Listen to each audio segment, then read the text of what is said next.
Skal jeg synge det sang for jer?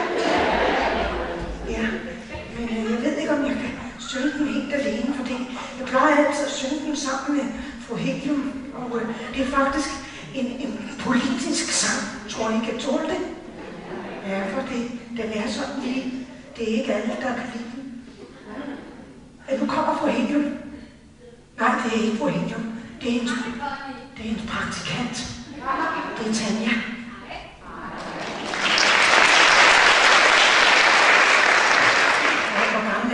Montenegro? Ja, det tror jeg. Jamen, jeg er jo nærmest ligesom dig, Connie. 27 sommer.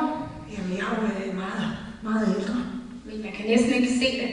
Men tror du ikke, at fru Helium, hun hylder det der SOFU-princippet? SIFU-princip. Sidst ind, først ud. Det kan godt være. Ja, det må man håbe, for ellers kunne det godt være, hun tænkte sig, at det var dig, hun ville satse på, for du er jo lidt kønnere. Og du er jo også slankere. Er du ikke det? Jo, det er du. Er hun ikke lidt tyndere? Nej, det er ikke meget. Nej, men kan du også godt den her sang? Altså, Connie, vi har øvet den 117 gange. Jamen, det kan jo ikke være, at der er sikkert, at du kan huske det. Jo. Nå.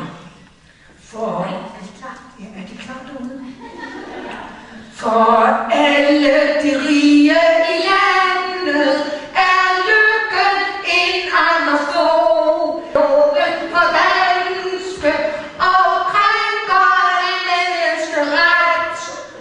Vi skammer os over, vi er danske, og mange har stille grædt. Den med ørnen. Nej. En ørn er Amerikas mærke, en fugl, der er ude på rov.